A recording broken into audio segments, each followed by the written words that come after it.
Ladies and gentlemen, kicking off the first stop on his world tour, our new president and prophet, Russell M. Nelson! You say you want some revelation, well, here you go. It's gonna blow your freaking mind. Hey, welcome back, everybody. Join us as myself, Al, and my co-host D-Vase here as we recap a truly action-packed week in Mormon news by concluding our 7-part analysis of the FX miniseries Under the Banner of Heaven that's been streaming on Hulu. They finally released the wrap-up episode this last week, and I'll tell you all about that later. We then get to the bottom of the hashtag Bomb Talk Mormon Mom Swinging Scandal and follow up on the church's response to the Uvalde, Texas school shooting and ruminate about the General Relief Society president Bonnie Cordon's mystifying parable of the hardened bread. We investigate if Obi Wan Kenobi could have been an LDS prophet and much, much more. Hey, welcome, D-Vase, and do we have any recaps or follow-ups from last week? Hey everybody, it's D-Vase here. Thanks so much for listening to the Mormon News Roundup. If you haven't heard about Anchor by Spotify, it's the easiest way to make a podcast with everything you need all in one place. Allow me to explain. Anchor has the tools that allow you to record and edit your podcast right from your phone or computer. When hosting on Anchor, you can distribute your podcast on listening platforms like Spotify, Apple Podcasts, and more. It's everything that you need to make a podcast all in one place. And best of all, Anchor is totally free. So download the Anchor app or go to anchor.fm to get started. Yes. Hey, it's great to be here. This is a Mormon News Roundup, June 4th, 2022, episode number 10. And we do have some follow-ups from last week. And we want to start with the Elder Bednar. We have follow-up. We covered his press club briefing there pretty well. But what I thought was interesting, what I wanted to follow up on is his million versus billion gaffe. Now, remember, he was asked about Ensign Peak and the investment arm of the church, and that fund has over $100 billion in it. And he responded by saying, well, I don't think it's 100 million. And there was some controversy about whether he was talking about million or billion.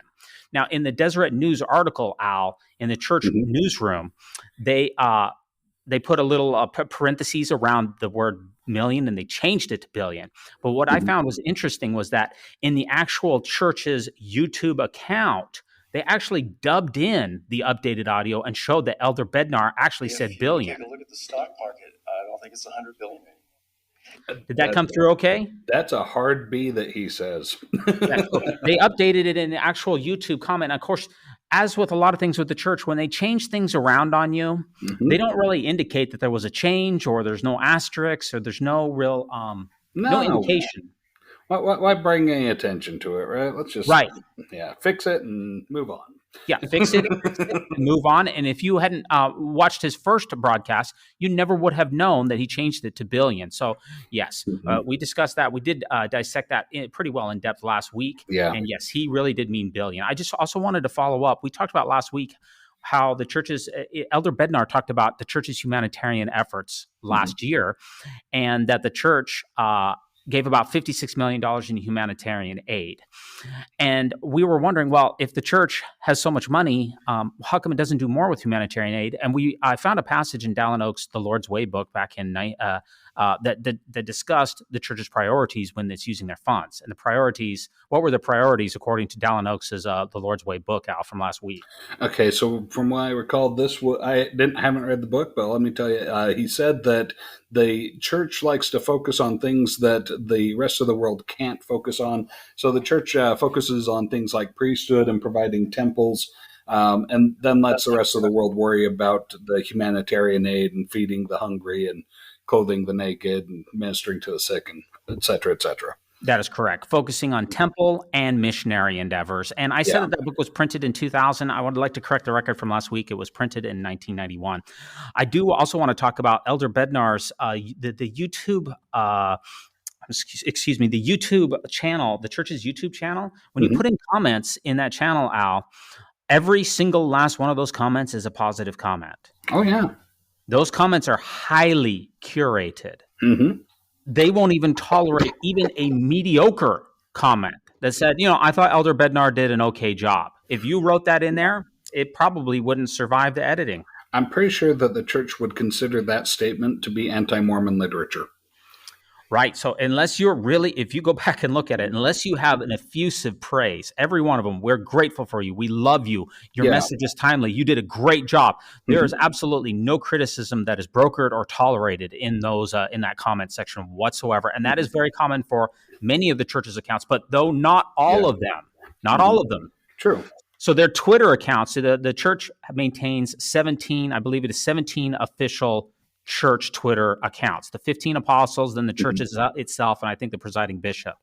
They do allow for negative comments in their Twitter account, but not in their YouTube account.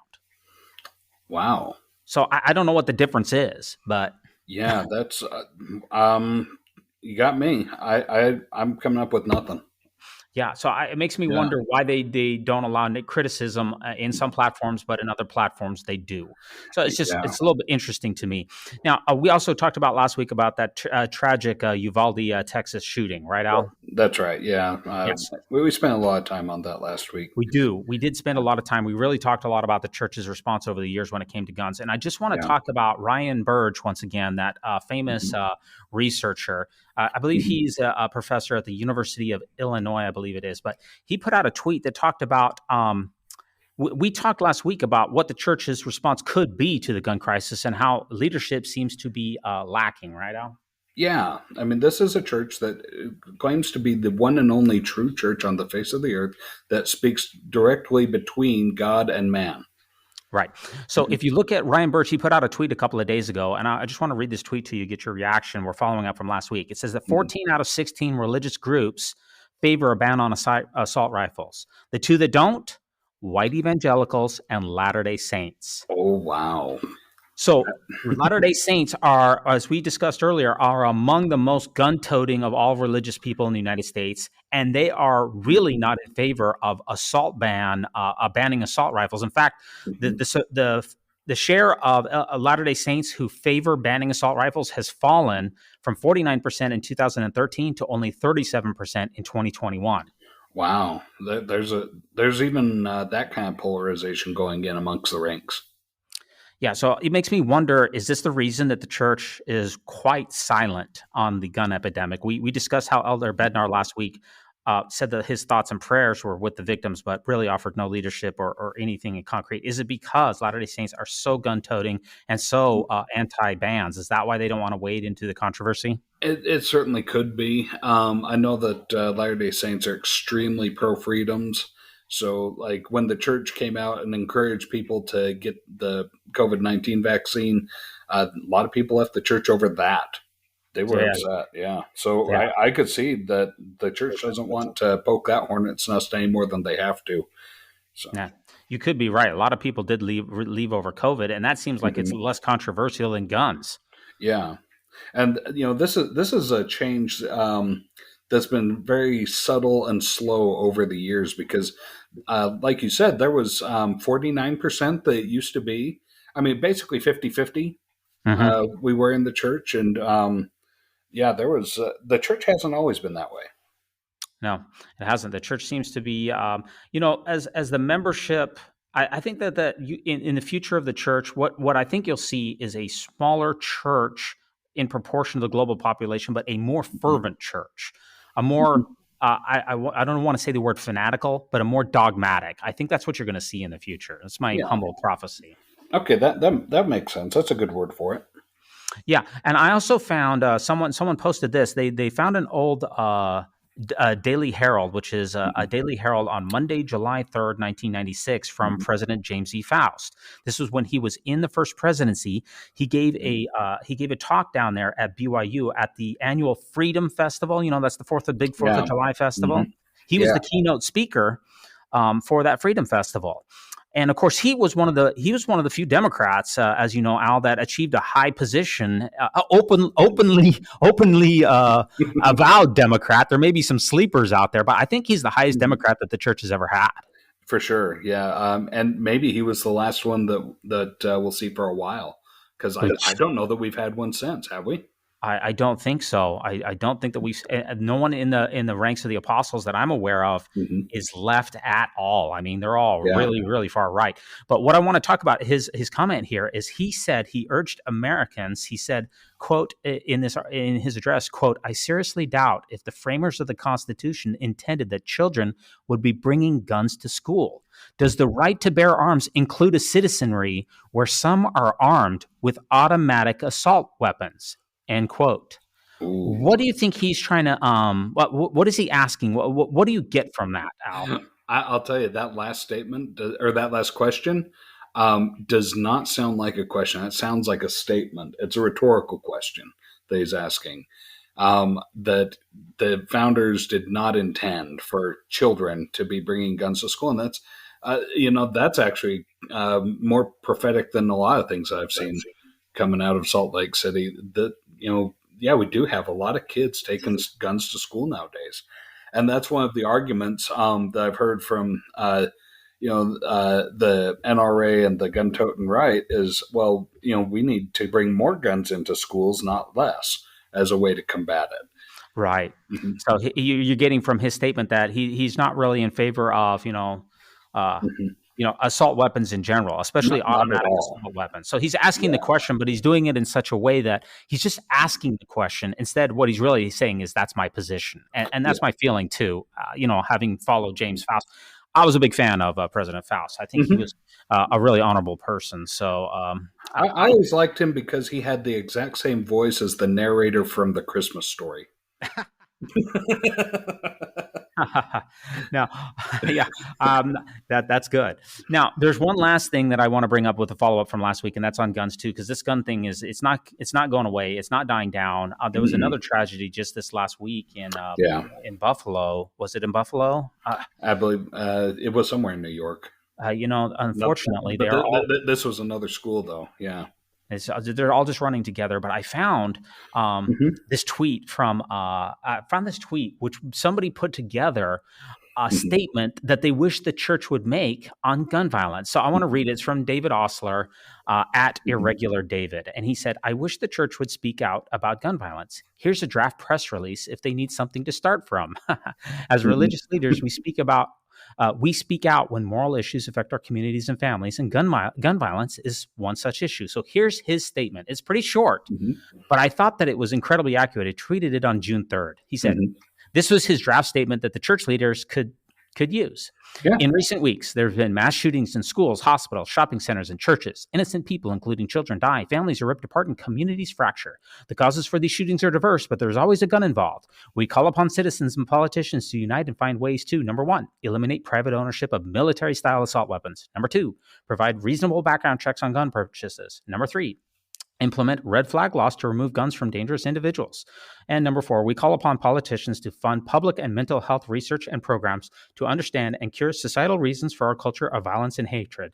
We ask LDS members who hold political office to prayerfully set an example by setting aside partisan politics and find ways to solve and address these issues. The gospel of Jesus Christ is one of peace, and that in eternity we will find love, peace, and redemption. But we also need to believe that we need to work today to find peace and heal our divides, end quote.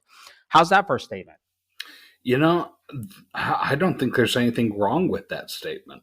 I think that anybody could slap their name to that. And I mean, it might tick off the people that are convinced that the government's coming for their guns. But other than that, I mean, all this is it's just about let's do something to try and preserve human life. Anything. Yeah. I mean, He's suggesting three things, which seem pretty reasonable. And number one, private ownership of military-style assault weapons. We had an assault weapons ban back in the 90s, and I know the data is pretty split on that as to whether it actually worked or not. But that seems pretty reasonable. Number two, provide background checks for gun purchases. Close those so-called gun show loopholes and some of the other loopholes. Just make sure everybody goes through a background check. And number three, let's do red flag laws now to remove guns from dangerous individuals. That means you need to, do checks on people who currently have guns, make sure they're not mentally insane. Well, sure. And, we have all this information already that the NSA, they've been recording all this stuff and storing it all in their facility down in Tooele, Utah. So just sift through that. Let's find the people that are a little unhinged and make sure that they don't have some boomsticks to fuel their rage, or to use their rage, take their rage out with. Yeah. Well, using the NSA for that purpose, I think would be a significant constitutional hurdle. I think you would have a lot of people up in arms. But I just, that seems like a pretty nice statement. I wish the church, just like David Osler said, it would be nice if the church showed some leadership and put out a statement of something similar that had a call to action for some reasonable steps that we could take. For sure. Now, I just want to follow. I have a lot of follow-ups from last week, and just two last follow-ups. Now, when we had Christina on 2 weeks ago, she talked about the ex-Mormon TikTok. And I told her, quite frankly, I wasn't familiar with it and I didn't have it on my phone. So I went ahead and downloaded it. And because I figure, Al, we're trying to find news sources from the church's news sources, Deseret News, Salt Lake Tribune, also from Twitter, from Reddit, and from the mainstream media. But I realized that and also from Facebook. But I realized the gap is, we're not finding the news articles from TikTok and some of these younger stuff because, I guess we're a little older. I guess so. I'm getting on in years, but I do love the TikToks. My wife pulls up the TikToks every night, and we watch these little rabbits and cats dancing around with people and all kinds of fun things. Well, I wanted to see, I looked at the hashtag Mormon and the hashtag ex-Mormon and then the hashtag LDS. And which one do you think was the most popular out of those three hashtags, Mormon, ex-Mormon, or LDS for a hashtag on TikTok? I'll be really curious to see what the answer to this is. I'm going to go. I'm thinking that probably there's probably a lot of LDS people. They're trying to promote the church, so they're doing hashtag LDS. I'll go with that. Okay. Well, it's interesting that you say that because all of the hashtags that include, say, the hashtag the Church of Jesus Christ of Latter-day Saints, that's not a very good hashtag. No, you know what I mean? A terrible hashtag. So when you search for that, there's nothing on there because that's an awful hashtag. So then you get like the Church of Jesus Christ of LDS, and then you get a lot of other ones. And the thing is that the faithful hashtags are really spread out over a lot of different hashtags, including LDS, Mormon, Church of Jesus Christ of LDS, and a lot of other ones. So but when it comes to anti-Mormon stuff, they're pretty much all coalesced under one hashtag, ex-Mormon. Yeah. So it's real easy to find hashtag ex-Mormon, and it's a little harder to find the faithful stuff. But the Mormon hashtag has about 1 billion impressions. Ex-Mormon has a little under 1 billion, and LDS actually came in third. Wow. That's really something. Which I definitely think, Al, is a victory for Satan. I think we can agree on that. Yeah, our Weird Alma was right that this is major victory for Satan. Okay, so but we're going to be following the TikToks. I've got it on my phone. I'm trying to follow it. I'm trying to figure this out. I know I'm an older white guy, but I think I can get into it. So give me a shot. Sure. The last thing I want to talk about is the Mormon History Association had a meeting this last week in Logan, June 2 through 5.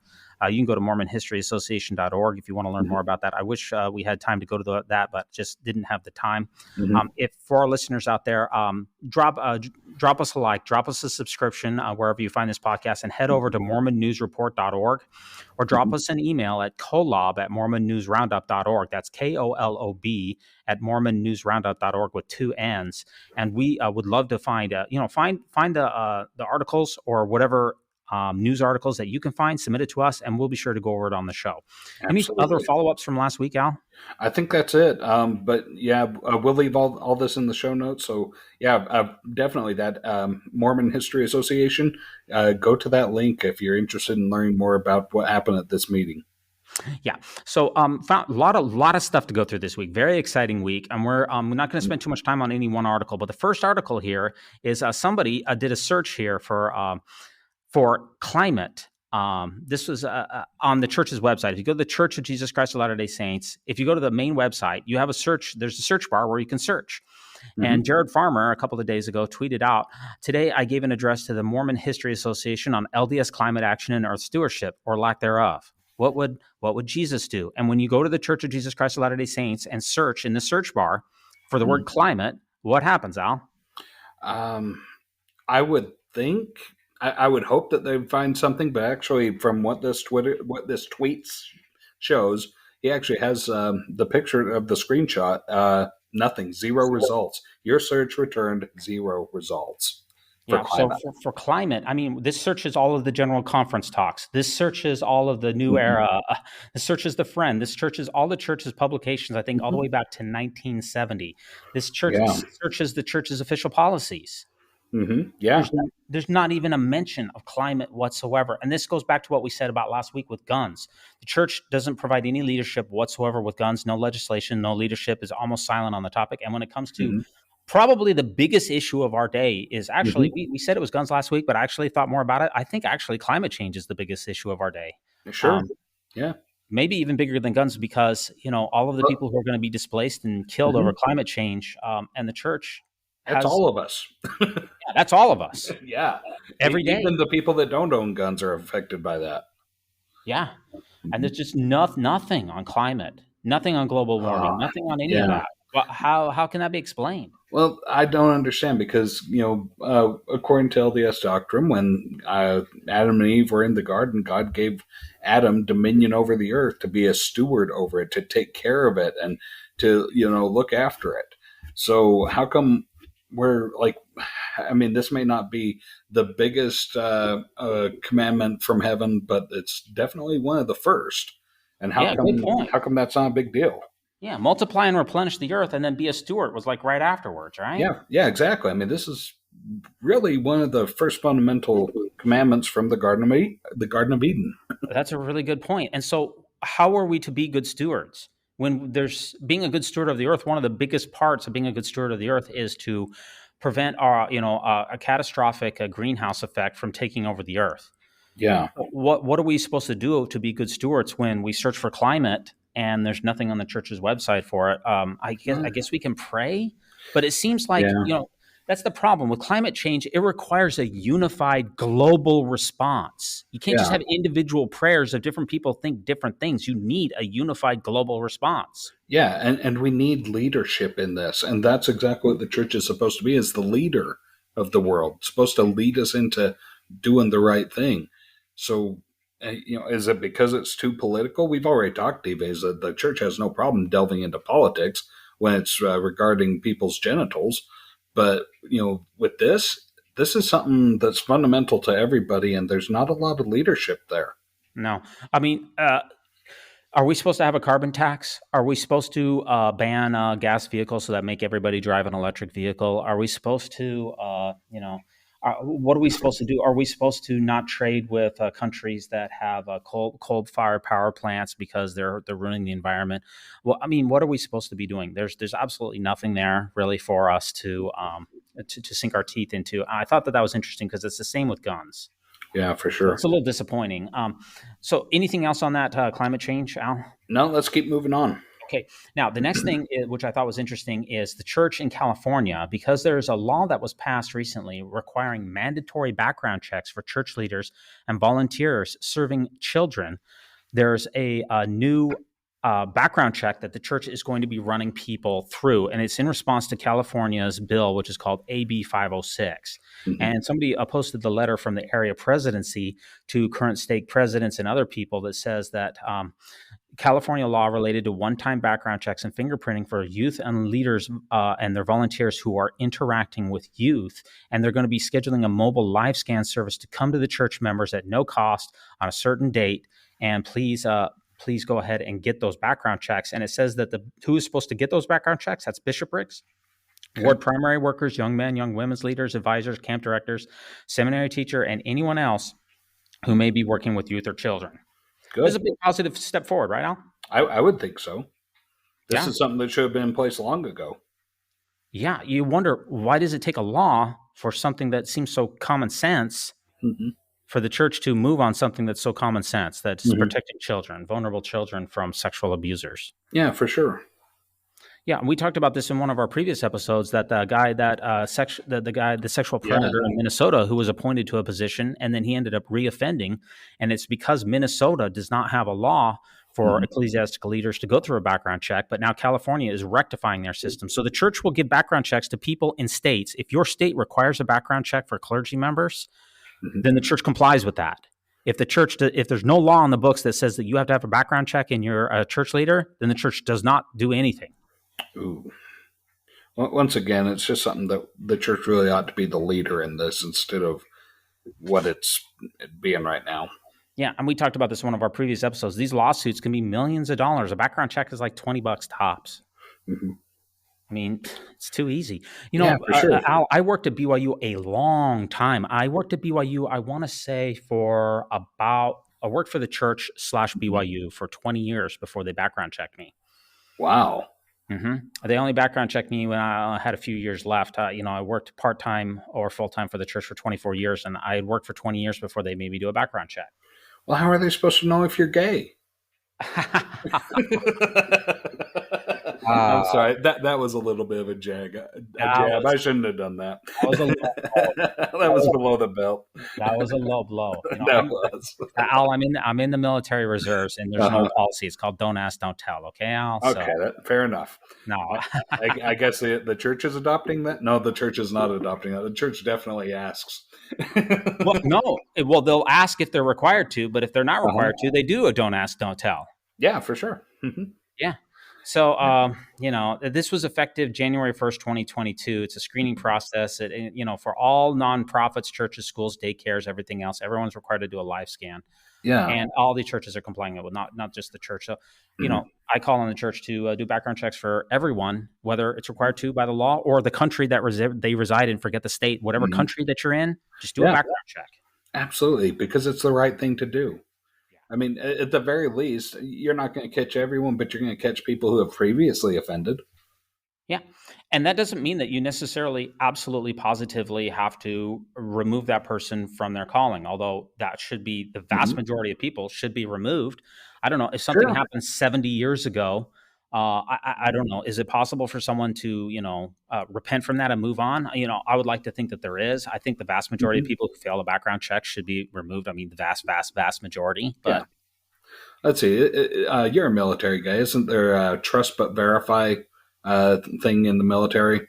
Yeah, well, that was old Ronald Reagan and the Soviet Empire. Yeah, that's right. The Soviet Empire was trust but verify. Well, let's do that. Let's trust them. And then we're going to also put a partner or co-leader in there with them at all times to make sure nobody's ever a one-on-one. And that's a good point. Trust and verify. Go ahead and trust in the prayers that you prayed that this guy was supposed to be the right person for the calling. And then go ahead and verify. Trust the person, trust the prayer, and then verify him. Sure. No problem. Let's do it all. It's not hard. At least I don't think it's hard. No, it's not hard. What about the, Al, can you take us to the next article? Yep. Next article from popcrush.com. We have this popular Mormon TikToker alleges her entire friend group hooked up with each other. Now she's getting divorced. So you guys might have heard about this. What do they call her? The hashtag mom talk is what they call her. And she and her husband have come out saying, yeah, we got involved in swinger parties, but it was soft swinging. And so soft swinging, I guess, is, well, there's no nudity. I don't know. No, what is that even? It's soft. Okay, soft swinging. Okay, we're going to get the explicit rating on this if we go into too many details. But basically, soft swinging is that you can do anything you want with someone else as long as you don't go all the way. Oh. Okay. So anything else is above board. Okay. So, basically it's this is kind of like as long as you got a Book of Mormon space between you at the, church dance, right? No, you don't need a Book of Mormon space, Al. I mean, that's you just have to not go all the way. All you got to do is not go to fourth base, and then anything else is good. All right. So yeah, she got this whole thing came out, and she's been a big Mormon mom that's all about TikTok, and now all of a sudden this is a huge scandal. There's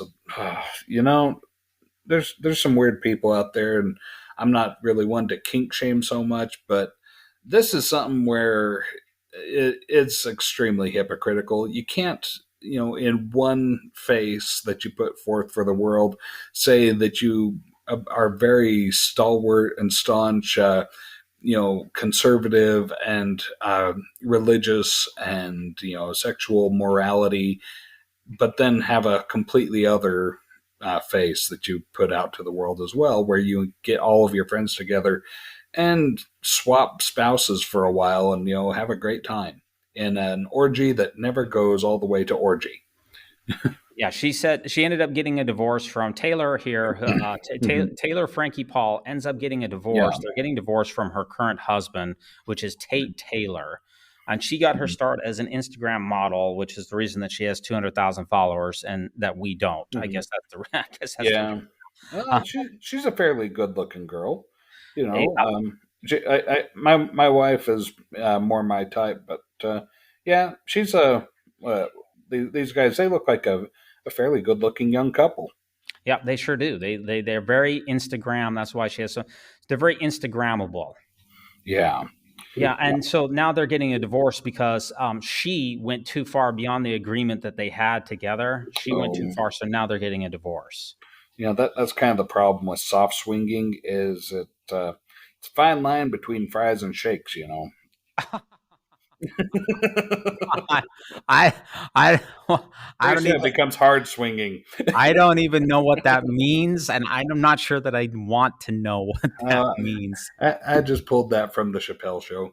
Okay, well, I'm not sure what it means, but um, you know, does this just is this a purity culture thing? Okay, are we just prudes because hey, the idea that everyone needs to be totally monogamous with their partners and all that other stuff is that a vestige of patriarchy? Is that an 18th century vestige, or why can't you just have open marriages and everybody's fine with it was all consensual? They're all adults. What's the problem?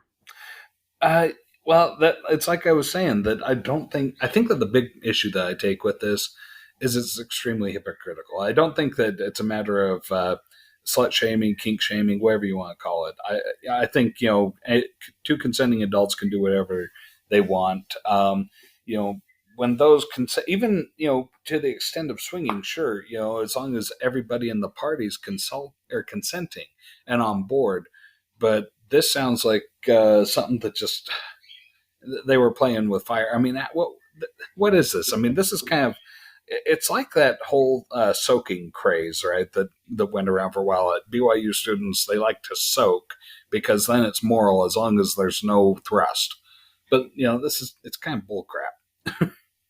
Well, it reminds me of that earlier article that we went through of that girl who was she was on OnlyFans. Remember, I can't remember. Yeah, the OnlyFans mom that was LDS and the Mormon OnlyFans mom. I can't remember.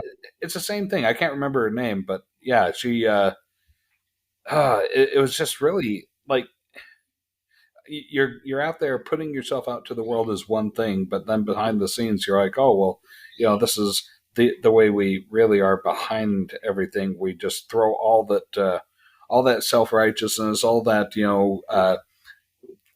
the purity culture that just goes right out the window as soon as the doors are closed.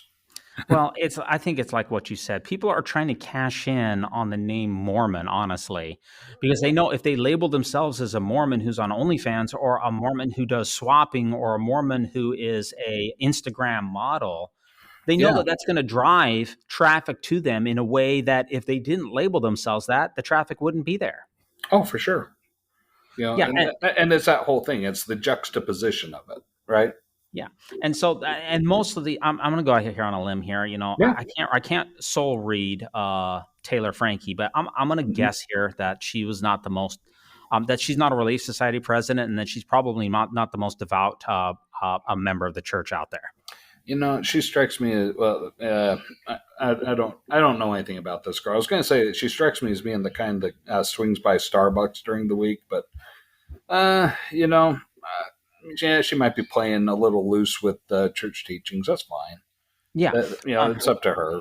But still, this is if you're going to use the church's name to get yourself, if you're going to use the church's name, then represent the church in the way that according to the church's teachings. Don't sit there and say, well, I can do this and yet I'm still a member. And I think one of the first ones, there was a girl that got baptized that had tons of tattoos, and she was one of the first, I think she was actually on one of those I Am a Mormon campaign ads.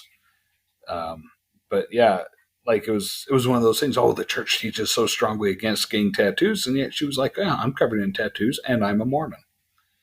And it was shocking, I don't think you, in the I Am a Mormon campaign, I don't think that you would say, my name is Frankie Paul, I do soft swinging, and I'm an Instagram model, and I'm a Mormon. I don't think you're going to see Yeah. that one. No, that there's a reason why the church doesn't promote those types of people. Yeah.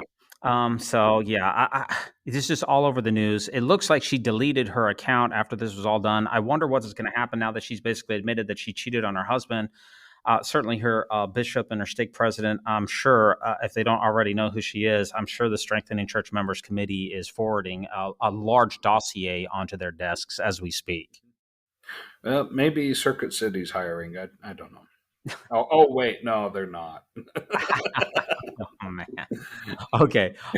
Now, our next article here is a change.org petition that has just been posted here by Greg Mattson. And this was on creating awareness of BYU professors radicalizing students. Now, that's a concern, sure. Okay. I taught at BYU for quite a while as an adjunct, mostly as either an instructor and as an adjunct faculty member. Well, then no offense.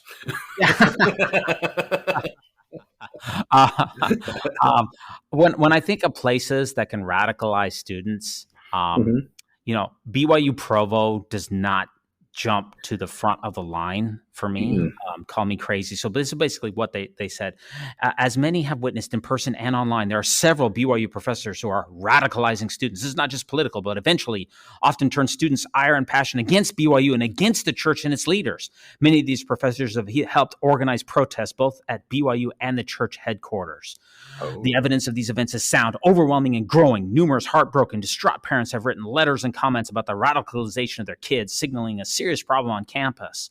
Families have so much to guard against. To send a son or daughter to BYU, pay for them, only to have certain professors and administrators just destroy everything those parents have sacrificed and taught for 18 years is tragic. There's a lack of transparency for these students and their parents. We currently have wolves in sheep's clothing, taking new adults and spiritually and politically grooming them.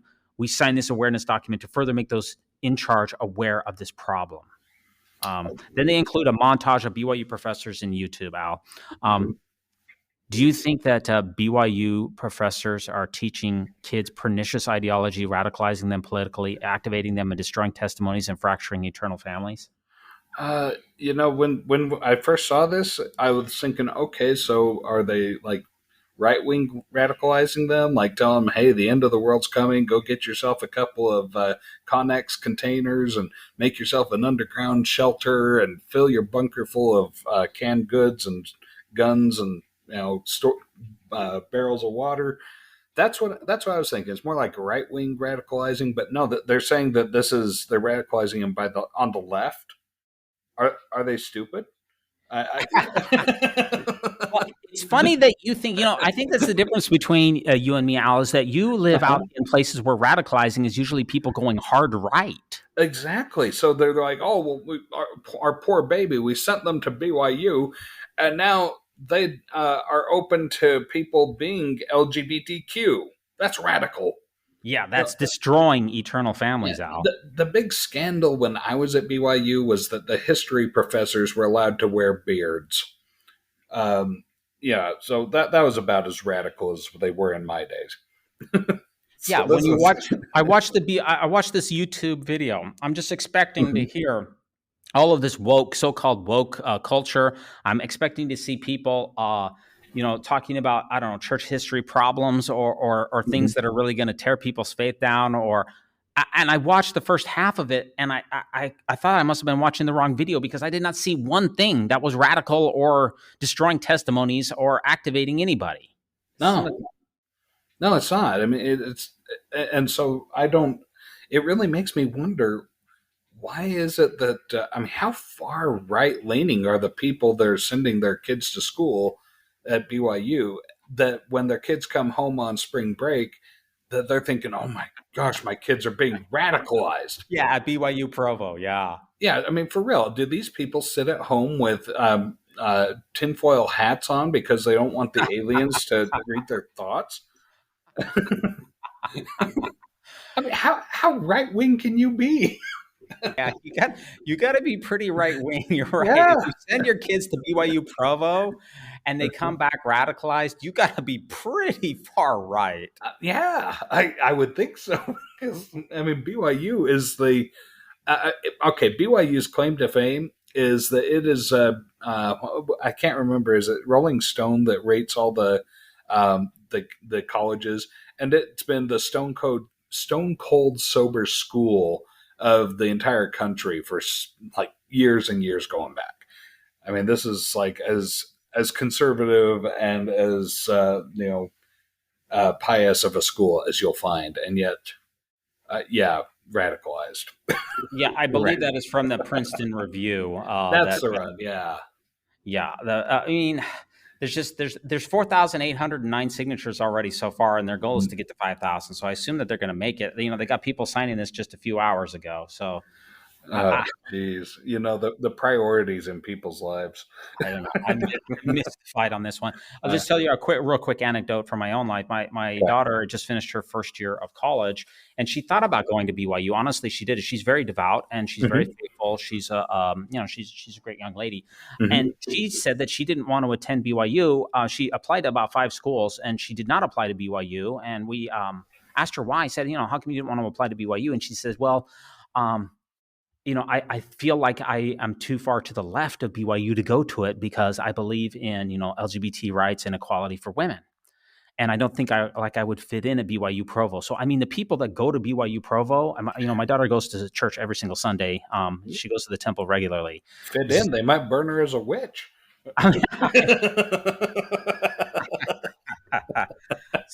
She ended up going to a state school around here. So I mean, good for her. I mean, the people who go to BYU, they're I don't know. This just we gotta be careful what we say because I mean we both are BYU alums, so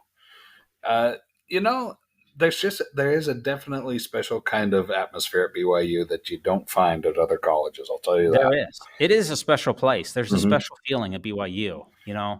Every time I step back onto the campus, you get there's a special feeling there. There's no doubt about it. I mean, I spent so much time there. I got 2 degrees there and taught there for many years as well. So, I mean, it is a special place. And I'm puzzled by this change.org statement. I don't know who's signing these things. I can't imagine who it is. So we'll see what happens. Now, let's go on to our next. This is a little bit of a story, but I just got back, Al, from touring the Washington, D.C. temple just like an hour and a half ago. Yeah, this is the story I've been waiting for all week, D-Vase, when you told me last week that you were going. Yeah, well, this is what I've been waiting to hear. You and our 56 subscribers are the only ones who are going to hear the story. But no.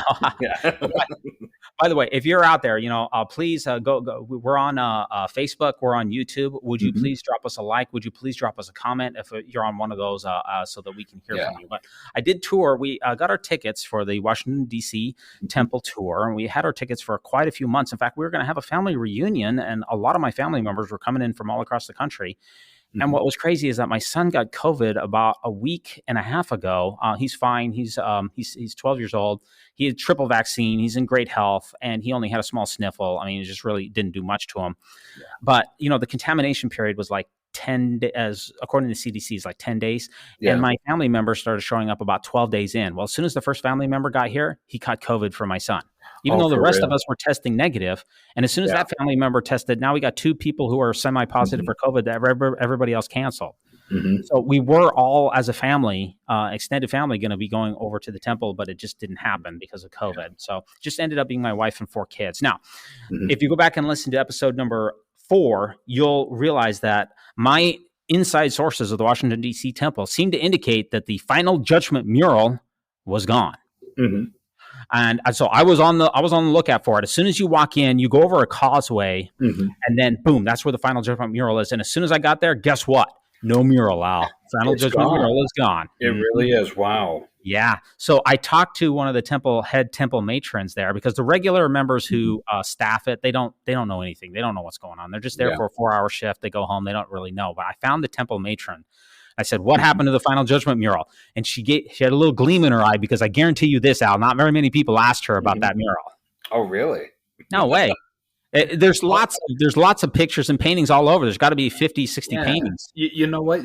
That would make sense, because I'll bet you most of the people, I mean, this is one temple, and this is probably unique. Okay, this is one temple where I'll bet people were actually really excited to finally go in, and not if they were not LDS, right? Because I think that around Utah, you probably get mostly LDS people that go to the open houses. Without question. Yeah. Without question. But around here, it is almost all members of other faiths. It's such an iconic building, but very few people that actually have seen this building from the outside. So I'm sure that you're getting a very a smaller ratio of members to non-members going through this temple open house. So I'm sure she was just really excited to finally meet a member that remembered that, yeah, there was that mural there. Yes, there was. So I said, why are there? She said it was a first presidency decision that all murals in all temples were to be removed a couple of years ago. So Al, let me ask you this question. Why would the first presidency not want any more murals in temples? And this is a very interesting question. I think I might know the answer, but I want to see your thoughts first. Oh, let's see. So, there's been tons of different murals in different temples. I mean, this particular one I can understand because you don't want to have a bunch of non-members coming through the temple and saying, "Oh, here we have Jesus with all the righteous, true believing Mormons on his right hand, and on his left hand, all the rest of the people of the world that are just sinful and wicked, and just lamenting that they didn't find the church in time." But that doesn't put a good face for the church when you have a bunch of non-members going through. I maybe it's controversy. I honestly don't know. Maybe they're trying to whitewash something. I don't know. It's curious to me. Okay, so I thought about it. So if you want to know what the Final Judgment mural is, go back and listen to our episode 4. We're not going to describe it in detail here, but the reason I believe that they don't have many more murals in temples is because those murals cannot be easily taken down. No. And as people's whims change, as people's appetites change, as we learn more about church history, and as we learn more about, how a lot of the church artwork over the years hasn't been exactly accurate and reliable. Mm-hmm. If you have a giant mural that cannot be easily taken down, then if something on that is not accurate or something on that was painted poorly, you can't just get rid of it. So that's why they want everything to be a painting, so that anytime a First Presidency member comes through, goes through Washington, D.C. temple, sees a painting and goes, you know what, take that down, they can just do it. Yeah. That makes sense because, those murals were huge. They were works of art. Yeah, they was. Yeah. Now I said, well, where is it now? And they said they archived it. And I said, well, why did they take it down? And she goes, well, let's just say it wasn't the best for diversity. Okay, that makes sense. That makes a lot of sense. Just real quick, I meditated. We made it to the Celestial Room. I had my 4 children with me, my wife. This is one of the last times.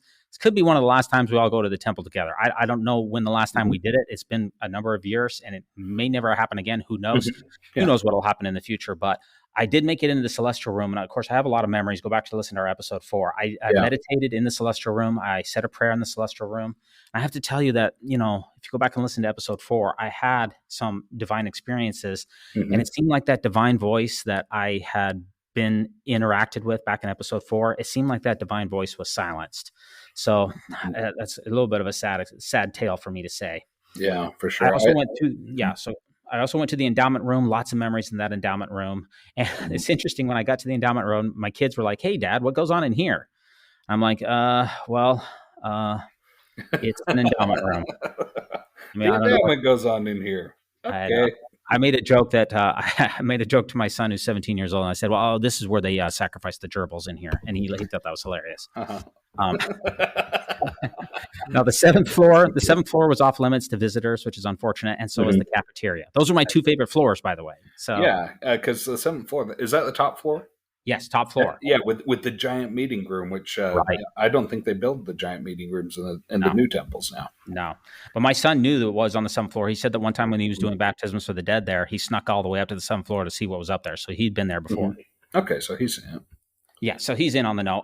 I just want to say the temple is the ultimate symbol of the church, and it really provokes a visceral reaction to members and non-members alike. And I do want to just say one other thing, and that's my brother, who was the one who came out and tested positive for COVID. He's gay. He left the church when he was 17. Mhm. And, this open house is for non-members as well. And I Yeah. mean, it is a beautiful building. And we said, do you want to come? I asked him, do you want to come? It's public. And he said, he looks at the temple, even though he never went to the temple. He was 17 years old. He never went. Mhm. He was not endowed, didn't go on a mission. He left the church when he realized he was gay. He left the church early because he said this is not a place for gay people to be in. And I have to quote what he said. He said that the temple is kind of like an instrument of torture for him because it represents. Oh, yeah. It's not that he had an experience in the temple because he never actually went. He's never been to this temple, but for him, it is a symbol of mental torture. So he said, I'm not going to attend. Wow, that's really something. I can definitely identify both with you and with your brother, with your feelings about things. I remember the last time I went through the temple, sitting in the celestial room and feeling like the divine voice was silenced. And so I that's such a beautiful poetic way of putting it. And I think you're right. When it comes to your brother, my heart really goes out to him because I can certainly see where he's coming from there as well. Yeah, definitely a special feeling to be in there. A lot of nostalgia, especially in the celestial room. It's a beautiful place. There's a very spiritual feeling inside of the building, and I totally understand why some people have a negative reaction to the temple. So that's all I want to say about that temple. Let's keep the show going there. For sure. Well, I really I was expecting like this was going to be like the Patreon interviews, where you're going to share all the details of it. So, and we just don't have the time in this episode, but we do have Patreon interviews up. So head over to Patreon, send us a little bit of money, and we're going to give you a deep dive into Dives and Al. So yeah, if we have that available for you as well. This podcast is brought to you by our friends over at Signature Books, www.signaturebooks.com. We invite you to check out their latest book written by Romney Burke, which is entitled Susie Young Gates, Daughter of Mormonism. Brigham Young had over 50 wives and 56 children, but none has better name recognition than daughter Susie Young Gates. She lived from 1856 and died in 1933. Yet she, like so many women of Mormonism's past, has remained a mystery to most church members. In Susie Young Gates, Romney Burke, the author, paints a portrait of a strong woman who rose to prominence within the church, fought for the rights of women throughout the country, yet dealt with personal trials and her share of heartbreak. Moving forward, the parable of the hardened bread. Okay, so I'm not familiar with this one. Now, is that in the Bible? This is not in the Bible. This is let's see. They have the standard works, and then I guess they have Facebook. So this What? I'm thinking that with the Mormon scripture hierarchy, this is somewhere between the Pearl of Great Price and the Ensign. So that might be a little bit of a stretch. Okay, so we have. Well, actually, I think she's the Young Women's President. In the introduction, I'm sorry, I said the Relief Society, General Relief Society President. She's actually the Young Women's President, and she. Oh, bless her heart, as they say in the South. Bonnie H. Cordon. She is. She's on Facebook. Put this post up there with a very staged photo of a loaf of Grandma Sycamore's white bread out on somebody's counter, and she's opening. She's got a slice of bread, and she says, "Oh, it's just the worst thing in the world when you go to make yourself a peanut butter and jelly sandwich, and you find that the bread was left in an open bag, open to the air, and it's all dried out."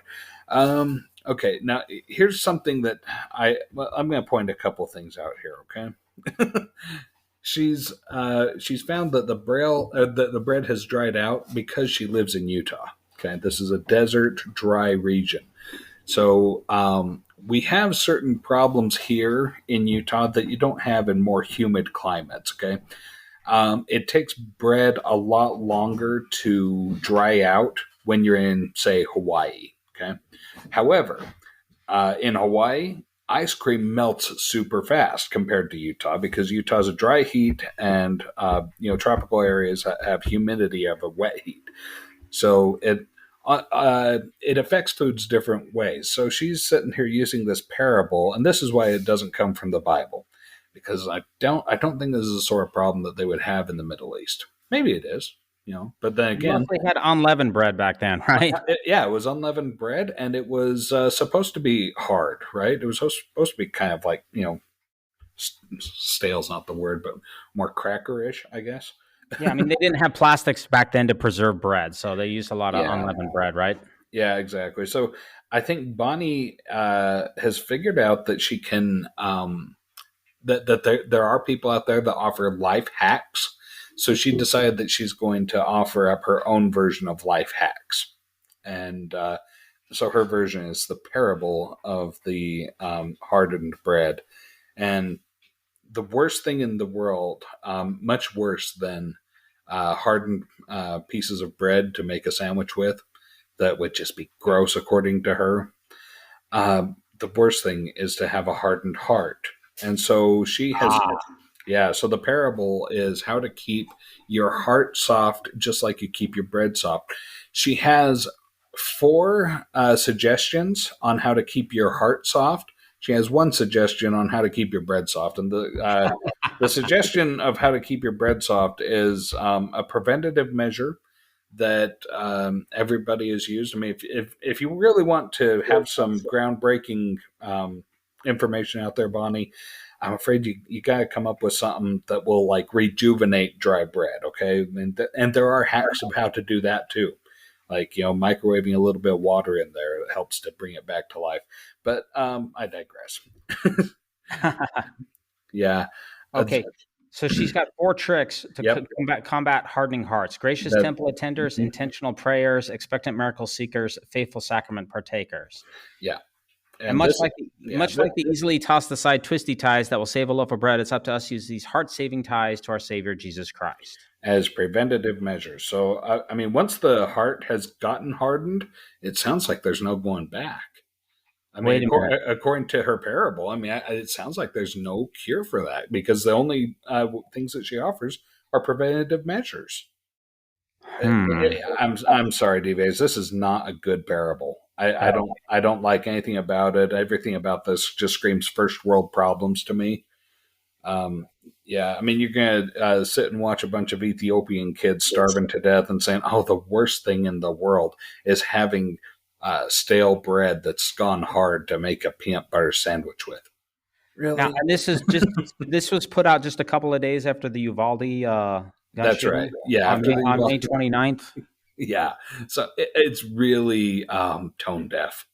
The timing was not great. The message isn't great.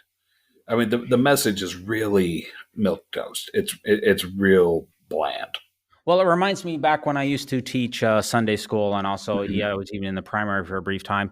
And basically, every answer, there's only 3 answers that you need to get yourself all the way from when you're in a nursery all the way up to when you're a high priest. You only need to have these 3 answers in church, and one of those 3 will get the job done to any question. Number 1, go to church. Number 2, read your scriptures.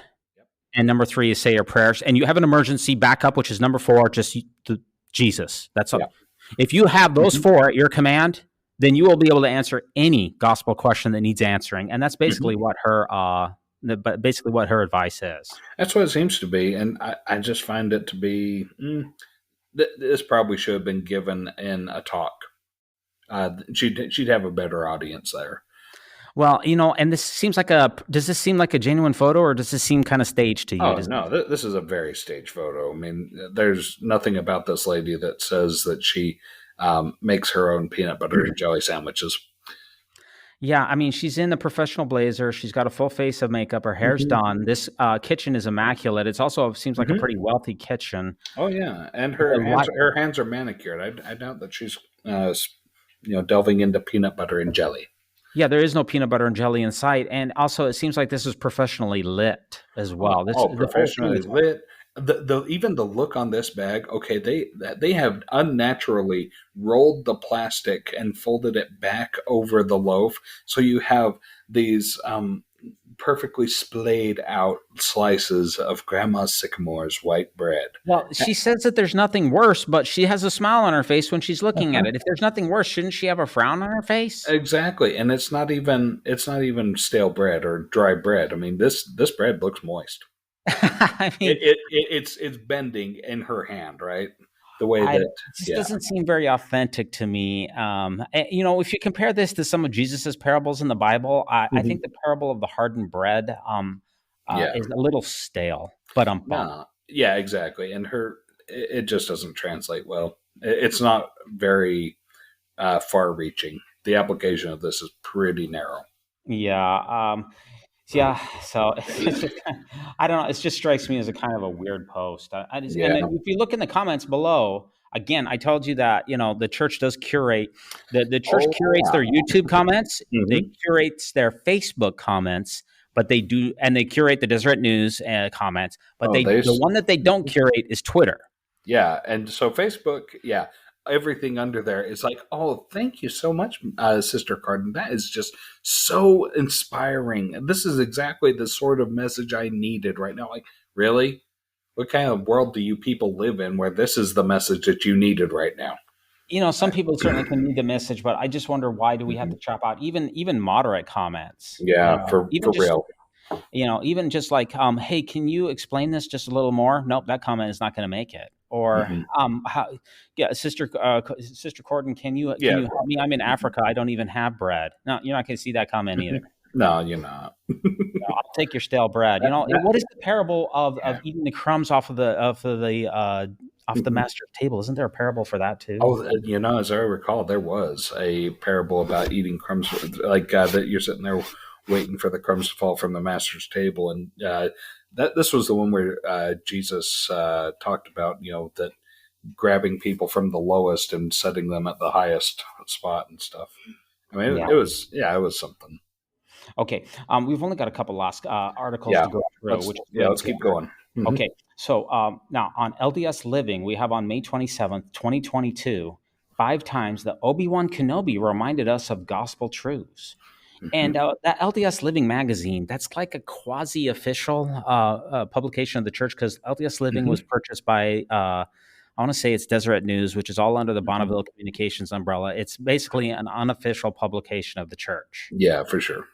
And this 5 times Obi Wan Kenobi reminded us of gospel truths. Why is it that Star Wars and the church always seem to get linked together, Al? What is it? I don't know. People, okay, there is the one theory. Let's see, Joseph. Oh, for heaven's sakes, I really need to get my name straight first here. Joseph Campbell at the hero's journey. I mean, that was all about the whole thing. It was very similar. Okay, so when you have like storytelling and metaphors and myths, they use a lot of similar structure. So the Luke Skywalker thing, and Mormons have been jumping on things like, oh, you can tell that they made Yoda based solely off of Spencer W. Kimball because they look so much alike. I'm like, yes, they do. They kind of do.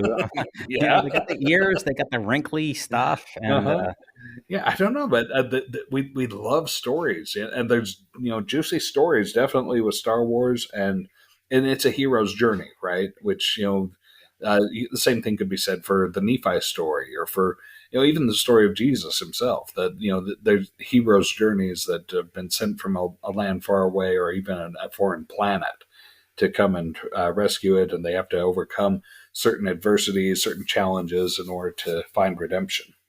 And also maybe it's the fact that Star Wars, that there's good and there's evil, and there's like nobody that's in the middle, right? I mean, it's just one or the other. And maybe it's because the church really looks at it as, it's us against the world. It's kind of like Luke Skywalker against the universe. Yeah. And it's kind of like the church members against the world. Maybe I'm taking this too far, but I see the parallels. It sure feels that way. I mean, at least from my own experience, there's definitely a sense, even in the church today, of an us versus them mentality. Yeah, and that seems to come through in Star Wars as well, because it was Luke against everyone, literally. Yeah, for real.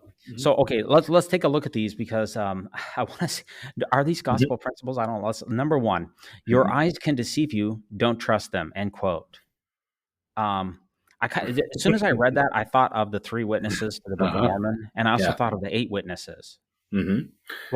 Weren't we trusting them in their eyes for those testimonies? What are you going to believe? Me or what your eyes tell you? That's the question here, isn't it? So when it comes to the 3 and the 8 witnesses, especially Martin Harris laid this out very plainly. One of the original 3 witnesses, he said that I didn't see the plates with my physical eyes, but I saw it with my spiritual eyes, and so there was 2 ways of seeing things. One is visualization, and the other is opening your eyes and actually seeing it. And so, according to at least what I've read, that's what they did with the witnesses, the 3 and the 8 witnesses, was more of a visualization in order to see Okay, so it. maybe that was right. Your eyes can deceive you. Don't trust them because they only saw it with spiritual eyes. Well, what about Joseph Smith and his first vision? Isn't the entire restoration hinge on Joseph Smith and his first vision and what he saw in the sacred grove? Well, for sure. So wait a minute. So he saw, well, on one account it says he saw the Lord, and another account he said that he saw 2 personages. He said that he saw something, but if your eyes can deceive you, don't trust them, then we shouldn't trust the first vision. Is that what Obi-Wan is trying to tell us?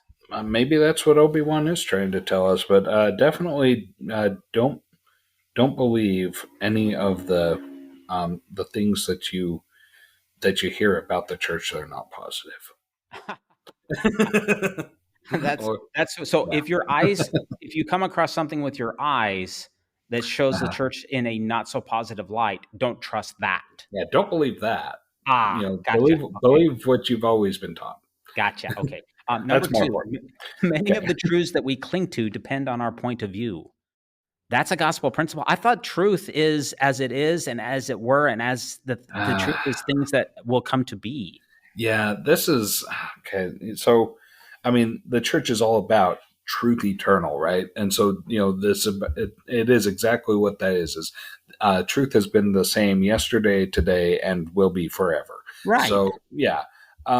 There is like a modern movement of therapy that, they talk about this a lot and say like couples therapy or family therapy.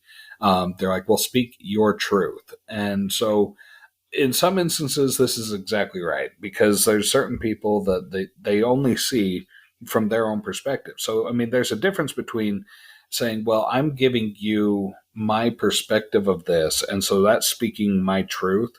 And even though that may conflict with your truth, what that is it's the same incident, but I'm just getting a different perspective.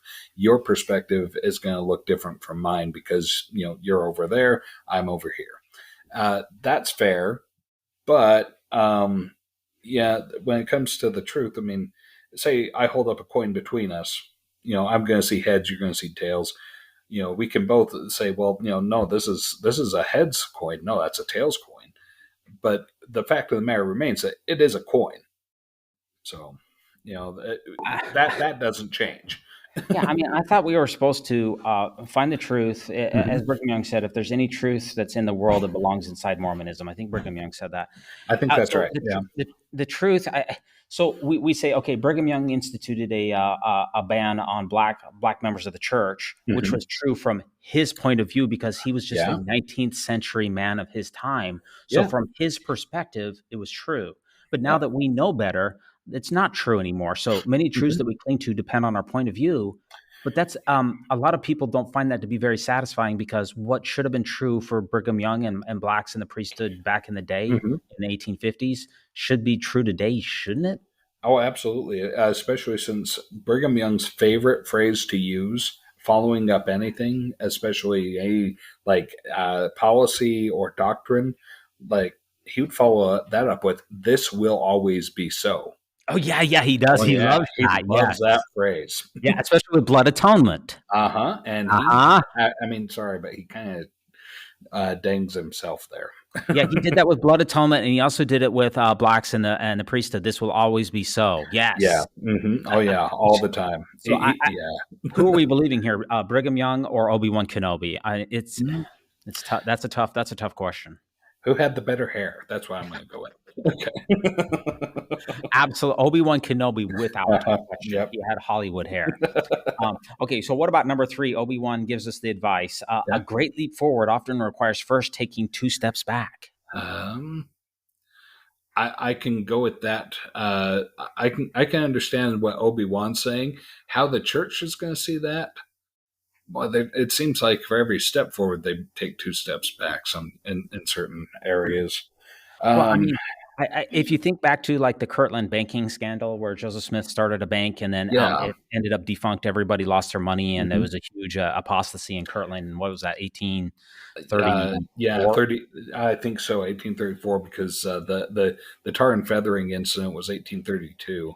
Okay. So I mean, anybody that hasn't wants a really wild ride, go and do some research into the Kirtland times, because the church doesn't give you a lot of information about that period. But man, it was a wild ride. Yeah, it was very wild. So I guess that was the 2 steps back because of really dishonest banking principles. The church really lost a lot of members and almost went out of business. Yeah, I mean, not to spoil everything there, but it wasn't the angry anti-Mormon non-member mob that ran Joseph Smith out of Kirtland. It was the members.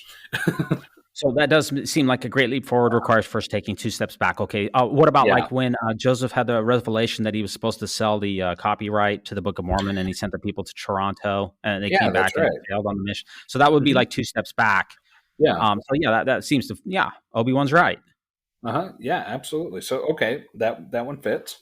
And when we found out the DNA in the Book of Mormon, the people, in North and South America are 99.4% Asian, and the last 0.5% of them are from the Spanish conquistadors, and like 0.000 of them are from Israel. I guess that would be like the 2 steps back.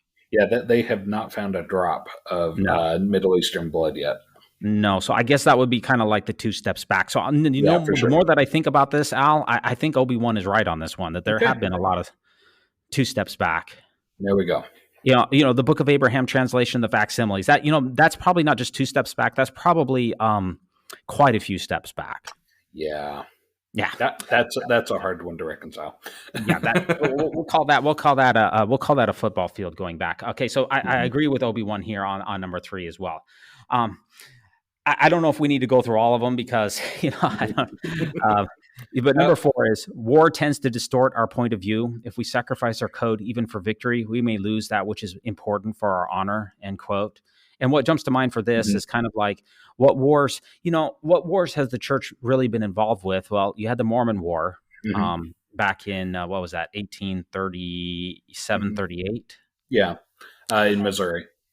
Yeah, it says we may lose our honor. But if you think about the modern day conflicts that the church has been involved with, the all hands on, if you think about when is the time that the church really said that they were in trouble in the last 50 years? When did they have an all hands on deck? We need member support. We need everybody on board. We need your help. When was the time that occurred in the last 50 years? It has occurred, from my perspective, exactly one time.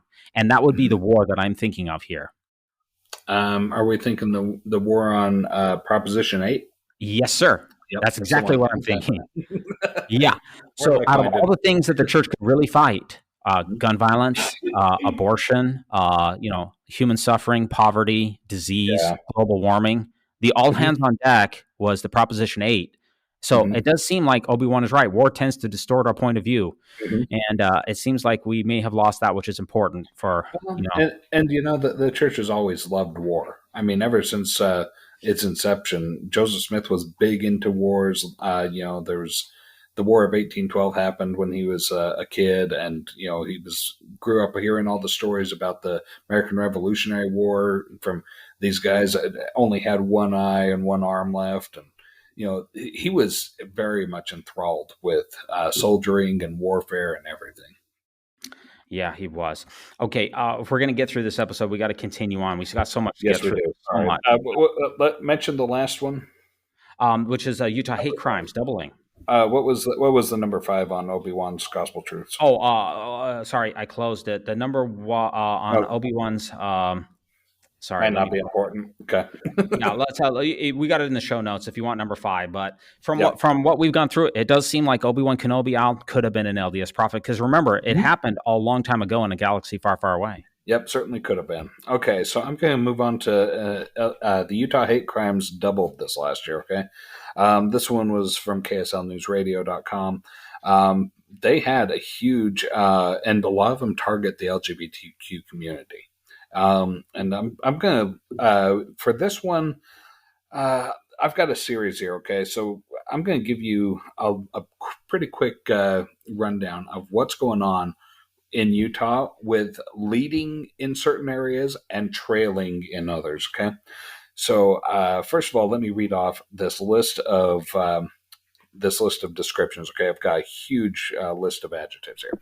Diabolical, blasphemy, pervert, unnatural, abnormal, an affliction, immoral, impure, victim, under the control of Lucifer, weak, transgressor, evil, ridiculous, sinful, ugly, predator, sin of the ages, deceitful, abominable, detestable, crime against nature, malady, confused, degenerate, addict, unmanly, unseemly, desperate, diseased, helpless, promiscuous, enslaved, contaminate, carnal, selfish, aggressive, brutal, abusive, violent, hopeless, corrupt, filthy, dreadful, unhappy, and counterfeit.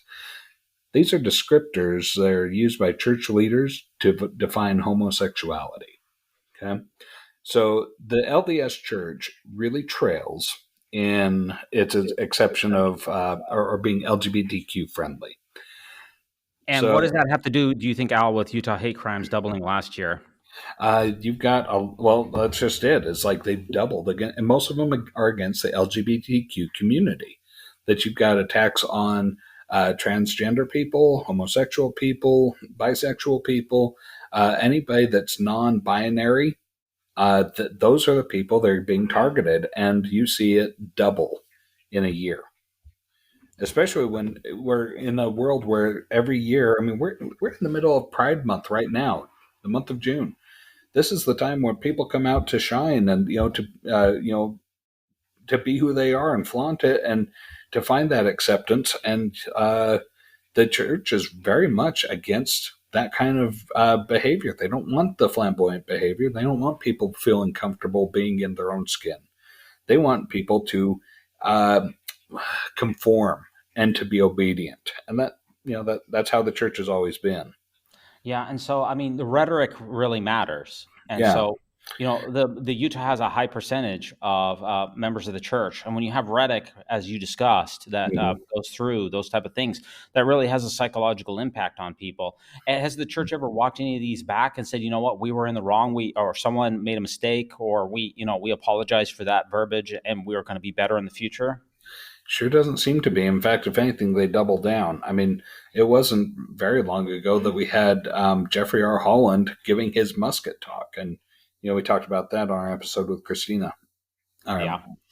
So unfortunately, it's not a surprise to me that Utah hate crimes double when you use that kind of rhetoric against those in the LGBTQ community. Exactly. That was a long list of words, and not any of them were friendly. They were all pretty. If you go to I got that from latterdaystories.org, Al. If you head over there and search for their on the record, they pulled out all of those terms and they footnote them and they put the microfiche in there, and you can see exactly when all of these terms were used against people.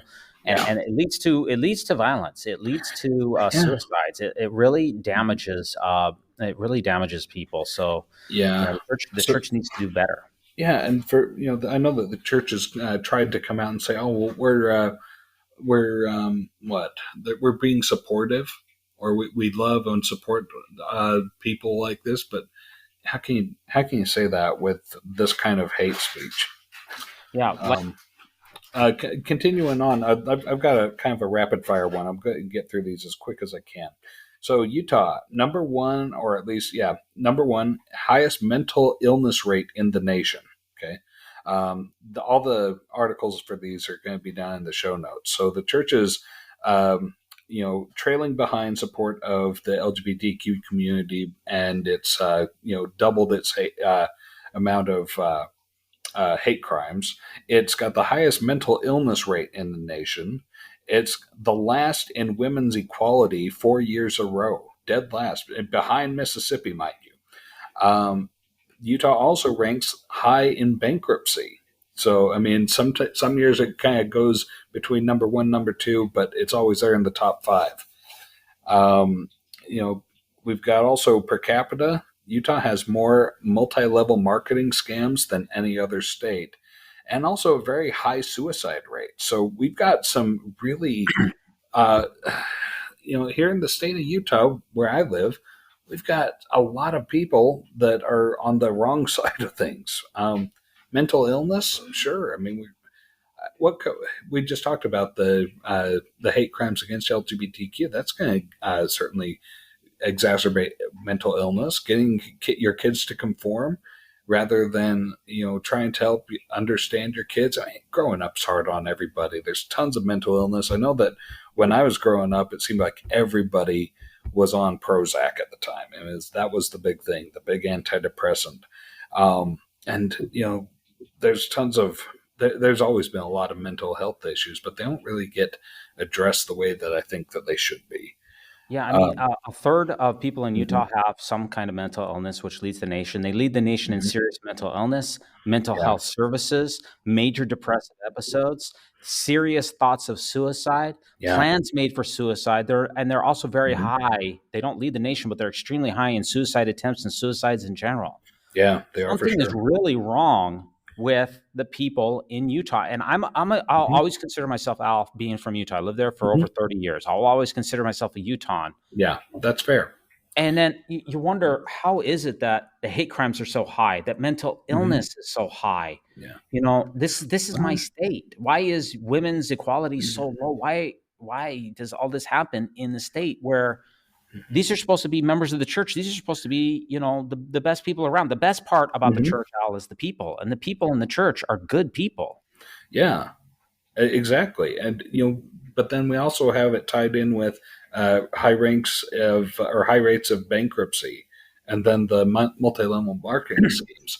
So there seems to be a lot of pressure to keep up with the Joneses, to keep up, the appearance that there is that, prosperity doctrine that gets talked about from time to time, that as long as you're on the Lord's side, he's going to prosper you. He's going to bless you with all kinds of money and wealth.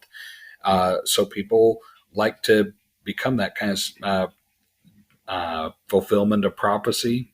So they'll live high on the hog. They'll buy the big flashy house high up on the hill. They'll and all of this while trying to figure out how they're going to pay for it and how they're going to leverage it, how they're going to fund it. And sometimes they get overextended and they can't make the payments, and bankruptcy. That's a really difficult thing for a lot of people to deal with. So Yeah, I mean, more people in Utah pay tithing as a percentage of per capita than probably any other place in the world. So exactly. You would think, So you got people who are trying to live higher on the hog with 10% less income because they automatically just send it to the church. Yeah, and that also goes into the multi-level marketing thing, is because there's a lot of pressure for especially Mormon women to stay home. Yes, there is. Because they've got a lot of kids, but they need to contribute financially, especially in our modern day and age, to because incomes for sole breadwinners are not what they were back in the 70s and the 80s. Yeah, our economy right now is not very friendly to having one parent stay at home. So it's a hotbed for these multi-level marketings, and a lot of those things end up being scams. Exactly, because they prey on the people. They're desperate, and these people they're desperate to make ends meet. So, if I can keep up that appearance of, okay, well, I'm a stay-at-home mom while I'm making enough money to bridge the gap between our expenses and our income, then why not? But unfortunately, it's very difficult to do. And a lot of people can't make it. That's why we have a huge rate of bankruptcy. That's why we have a huge rate of mental illness, because with that failure comes a lot of feelings of dejection, failure, and self-loathing. Like, oh, well, I'm not good enough now. And so depression comes in there too. Yeah, I mean, it's a wonder that Utah has the highest mental illness rate in the nation, but a lot of these Mhm. people are members. They go and they have counselings with their bishop or their stake president regularly. Exactly. You would Well, think that they would be among the healthiest mental people because they have access to clergy counseling. they do, but there's a difference between the Utah clergy and most other churches' clergy. And I'll say Utah because the LDS clergy, they're lay clergy. They have no training whatsoever in psychotherapy or in psychology or mental health. They have no training. They're just said, well, go by the Spirit. And well, going by the Spirit usually means just advise people to get more in line with the church, and you know, run faster, try harder, and that's how you're going to win this race. Is how is the advice people get when there's no amount of effort that can get them out of the situation that they're in. Yeah, honestly, when I retire one day, the Utah will be high on my list to come back and visit or live or relocate when I eventually do retire. And I saw Utah hate crimes doubling. Utah's high mental illness rate in the Yeah. nation, last Mhm. inequality, high in bankruptcy, lots of Mhm. multi-level marketing scams, very high suicide rate. Yeah. I think this is my home state. This is where all of the members of the church is a high Mhm. concentration. In fact, as we pointed out at Elder Bednar's last speech, a lot of members of the church, especially active and faithful ones, are moving to Utah. So the Yeah. concentration of active members in Utah is actually getting stronger, but Mhm. all of the criteria that you would expect to go along with that are trending in the wrong direction. Yeah, they sure are. Not to mention, like we said, that women or Utah's last in women's equality 4 years in a row. No wonder the mental health problems are through the roof. Yeah, This is for a church that keeps saying, "Oh, we value our women above everything else. We value women so much that we won't even allow them to have the priesthood." Because they should never have to open their own door, should never have to push in their own chair. This is like, well, stop putting people on a pedestal because really all you're doing is just keeping them down. yeah. So it's Mhm. pretty sad to see some of these stats, and unfortunately, I don't see that they're going to be reversed anytime in the future. I don't know No, how. These are really, really systemic, really thorough problems that are not going to be solved with some latest social issue that comes out of the legislature and a couple no, $1 million. no, not a one of them. This is all a big mess that it's going to take a long time to get it figured out, and we need to start at least taking a step in the right direction. And I'm still waiting to see that. Yeah. Okay, we got two last articles to go Yep. through. We're trying to keep this to an hour and a half, and that's our Mhm. next article here is from Latter Day Saint Mag, and it was published on June 4th, 2022. And Latter Day Saint Mag is part of the Meridian magazine, which is like another one of these Deseret News type of LDS Living type of articles.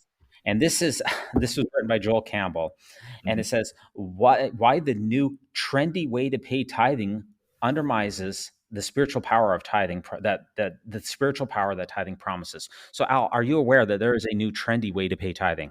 When we were looking over this, I thought, oh, what is it, Venmo or something?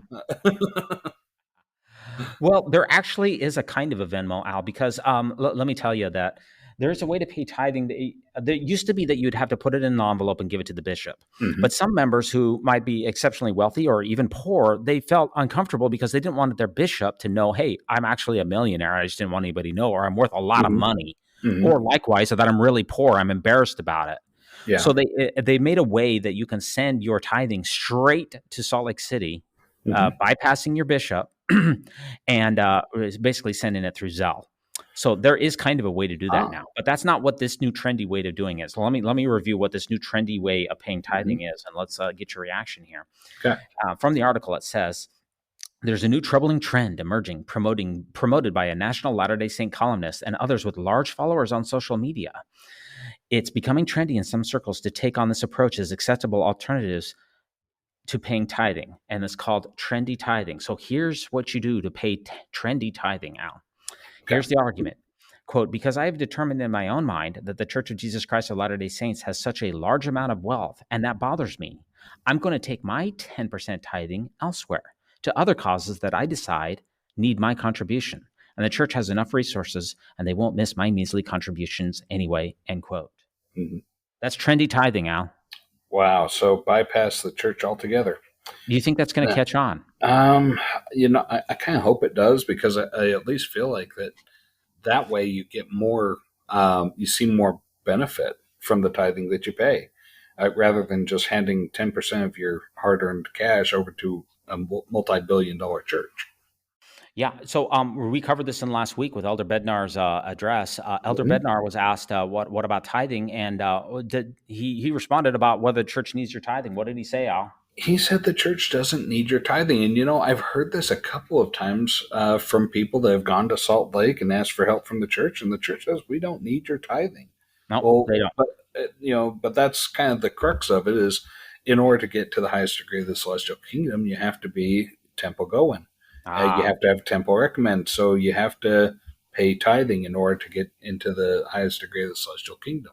Right. So Okay. the church doesn't need your tithing, but you need to pay your tithing to the church, is the message that I'm seeing here. Aha. So, the thing about it is when you strip out the fast offerings, as we covered in 2 episodes ago, the church last year contributed in their humanitarian report. If you minus out the fast offerings, which is just a pass through, church contributed about $56 million to humanitarian. Yeah. Now, the church has 17 million or 17.5, 18 million members. So the church is contributing $3 per member per year in humanitarian causes. Yeah. That's not a lot of money. No, it's not. That's And when you consider that there's several billionaires who are members of the church who do give a full tithing, yeah. that should be weighing out. I mean, yes, some people don't have any money, and some people live on $2 a day, and they're not going to be paying. But if you put that in with the Huntsmans, if you put it in with the Marriotts, if you put it in with the rest of these big time billionaires, we should be seeing a huge output here. And so what the trendy tithing people are saying is, $3 a year for my contribution, that's I'm uncomfortable with that. And especially since the church has told me flat out, David Bednar, we don't need your tithing. Well, I feel like I still should give charitable contributions, but I want to do it in an organization that is actually using it to alleviate human suffering and to help the people on this planet. Mm-hmm. Yeah, and I think that's how most people feel on the personal, individual level. Is, I feel a lot of people would feel, well, I'm just one person. What can I do? But that especially when it comes to a multi-billion-dollar church, that what can I do compared to them? Well, I'll tell you what I can do is I can take the 10% of my income that I was giving to this church, and of which they're given a small fraction of that to noble causes. I can actually go directly to those noble causes, and I can hand that cash myself, and it can be the full 10%, not just a small fraction of it. Yeah, and also when you give it to a lot of those other organizations, they have transparency. You can see, hey, this is how much money this nonprofit. If you give it to like the One Drop, which gives clean water to people, they publish an annual, financials that says, we brought in this much, we gave out this much, and our overhead was like 2-3% or whatever the number is. That's how much we for marketing and pay a few executives and things like that. So you get the transparency. You know that your money is going to help someone who is in need. And you don't get that from the church, and that rubs some people the wrong way. Yeah, it does. So, I mean, it certainly, I'm not the only one that feels that way. There's a lot of people that feel that way for sure. I think you're going to see it more and more. I think so too. Especially if we get more of these statements from people like Elder Bednar, who flat out say that the church doesn't need your tithing. Yeah. I think people are going to get the message that, okay, it doesn't sound like the church does need my tithing. And if they don't need it, I'll give to someone who does. Yeah, understandably so. But I'm sure that the church will continue to be preaching it. You need to continue paying tithing. Oh, I'm certain they will, even though Joseph F. Smith back in 1906 said that he envisioned, as president of the church, he said he envisioned a day when the church would not need tithing anymore because the bishop's storehouses would be plentiful. And you know what? We've seen the fulfillment of that prophecy. We don't get a lot of prophecies from presidents of the church. But we got one fulfilled last week when President Joseph F. Smith's prophecy in 1906 came true, when Elder Bednar said that the church does not need your tithing anymore. We have finally reached the time when the church has finally acknowledged that prophecy has come to pass. Yeah, for sure. Yeah. Okay. Hey, we're on to our last article, and we saved the best for last. Here we go. The finale is out, and so I don't know if I want to put out spoiler alert right there, but I'm sure that a lot of people have already seen it. And I don't know that I'm even going to be spoiling anything, but we'll put it up there anyway, just in case, because this is the final episode of Under the Banner of Heaven. This is the end. They're not going to make a second season or anything. This is where it's all wrapped up, and it leaves a lot of people feeling like it's falling short. I've read over a couple of different things here. One was Facebook from, it was Jim Bennett, I believe. Yeah, let me go over that Jim Bennett one here real quick. But will you give us a summary of give us a brief summary of what happened in the final episode? Okay, so in the final episode, we do get to the actual murder of Brenda. And so the whole series is played out with a lot of flashbacks and a lot of scene changes where you go back and see what Brenda was pursuing, what her life was like, and what was going on in the struggle between her and the Lafferty brothers. Here we get to see the Laffertys have finally come fully unhinged. It's all off the hook, and you've got a battle between Ron and Dan Lafferty for who's going to be in charge again. I mean, we've got this fundamentalist mentality where they're fighting back and forth between, which one is the one mighty and strong? And then you get even more flashbacks with the Mountain Meadows Massacre and the Paiute Nation and their involvement. I'm inclined to believe what what Taba said, that the Paiute people were probably tricked into it and decided to change their mind, because that seems to be the way that it played out. Is they tried to get the Paiutes to do their dirty business for them, and the Paiute gave it an attempt and then said, no, these people, we don't have any fight with these people. And they left. So then the Mormon militia people were there to follow it up and finish off the murder. And then we get to see a glimpse of probably the best portrayal of John Taylor, the third president of the church that I've ever seen. This historic flashback shows him talking about, where we can't exist in the United States openly practicing polygamy. So, the principle of polygamy will have to go underground, and at some future day, one mighty and strong will arise to restore the church to the truth and bring out polygamy to the open again. So you get a lot of information here. It's not very friendly to the church, this information, but some of it's true. And yet, you've also got the full come apart of Jeb, the main character, who is fictional. And I sat at the end of watching this whole season and thinking, this is very revealing about Dustin Lance Black's experience with the Mormon Church. And I think that Jeb is a good metaphor for him. But I have to side with Brenda's sister that we read about. Was her name Sharon Weeks, I think? I believe so. Yeah, she said this was, not about Brenda at all. And she's right, it's not. This was a mansplaining version of Brenda's life. And it was sad. I mean, they really could have done this from any of the female perspectives in there. There's loads of women in here. You could have done it from, Ma Lafferty. You could have done it from Brenda herself. You could have done it from Brenda's sister or Diana, a very dynamic character in this show. You could have done it from his even the dementia-riddled mother of Jeb.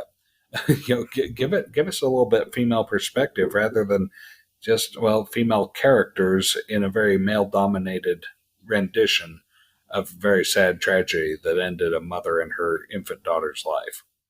Yeah. So the biggest question for me is, at the end, did you feel like Jeb, did you feel like he was still a believer, or did you feel like he wasn't a believer anymore? I think a lot of people that have left the church will identify strongly with Jeb. Mm-hmm. And I think he's a very relatable character. Specifically the end of of episode 6, where he's sitting in the car bawling because he's found out that, the church he thought he understood and knew so well all along is completely different than what he has found it to be. And also the end of season 7 or episode 7, where he stands there at this beautiful panoramic view of a valley with a river running through it with his mother. Yeah. And his mother just stands there next to him and says, "Oh, what a beautiful gift from Heavenly Father." And he looks at her and says, "Well, I think it's miracle enough just to be standing right here with you." And she says, "Yep, that's right." And, sort of thing. And that's kind of how this show played out at the end. And, with the fictional characters, I think a lot of people can associate with that. I don't know. I don't think that Jeb is still believing, but I think he's found a way of living with the church, and the same way a lot of people do, is they find a way to make it make sense to them, that even if the church isn't true, they're just going to try to find the best that they can in it and go with that for the sake of their marriage, for the sake of their family, for the sake of kids. And that's a difficult struggle. Some people can do it for a while, but I don't think very many people have been able to do it for very long. Because what that means is you stop living an authentic life. Yeah. Now, that was a pretty good summary. I would say that I agree once again with Jim Bennett, who is the kind of the famous Mormon apologist. And, I saw his tweets on the first episode, and I didn't revisit them until this last episode, but I was in agreement generally with him in the first episode and the last. And I just want to read his final conclusion. He reviewed every single episode, and I thought his analysis was pretty good. He's a pretty smart cookie. And here's what he said on his final tweet on Facebook, or Facebook post. He said, quote, "Look, I get it that people who have left the church feel very protective of this show. And I have no problem with anyone who wants to find value or resonance here. If you're one of those people, more power to you. Just know that the validation comes at the expense of Brenda Lafferty and her surviving family, whose wounds have been torn open afresh to give you something fun to watch. Thank Heavenly Father there will be no season 2, end quote. I think that pretty much sums it up for me as well. Yeah. I had high hopes for this show. I don't think it's a bad show. I think he did a good job with it. I think from a disinterested third party, people will watch this and find it to be very amusing and entertaining. Amusing's probably not the right word, but probably interesting, because it's true crime, right? People that are into true crime, they're going to love this. But people that are looking for historical biography, there's plenty of liberties they're taking with it. It doesn't play out as authentic. They do some good efforts to show it for what life was like back in the 1984 Utah. It's not. I don't know. I don't know that anybody who is in the church will really appreciate this at all. I think most people in the church, if they're going to appreciate any particular episode, it's going to be episode 6. I thought that was. I thought episode 1 and episode 6, followed by episode 7, was the best episodes. Yeah, for sure. Episode 6 had some of the most dynamic and most powerful dialogue that I've ever seen. I think episode 6, if you only watch one episode, that's the one to watch. Yeah, for sure. Now, we are going to be leaving this mini-series, obviously, because it's over. But next week, Al, we're going to be starting up a new mini-series, and it's called Keep Sweet, Pray, and Obey. And this is basically a mini-series that has 4 episodes that is going to be following the world of the Fundamentalist Church of Jesus Christ of Latter-day Saints. Because that's one of Warren Jeff's famous sayings is keep sweet, pray, and obey. That basically means that he brokers, he said that especially to women, that he brokers no dissent. So 4-part documentary about the this is the tagline of it. Keep Sweet, Pray and Obey. Netflix 4-part documentary about the ultra creepy religious cult headed by child rapist Warren Jeffs, and it debuts on June 8th, 2022. So we're going to bring you the first episode of that next week. So that's something for you to look forward to. And Al, also next week, we got a special guest host. I think I got a 90% commitment from a very famous podcaster and YouTuber. Do we? Who is going to be joining us next week to ruminate on the Great and Spacious Beehive. And I'll give you a hint. He's never been a member of the Church of Jesus Christ of Latter-day Saints, but he probably knows more about the church than both of us combined. Now that's exciting. This is somebody I'm excited to meet and talk with. So hopefully we got this. Hopefully we got him next week. So our listeners, you're not going to be disappointed. So it should be a really good episode.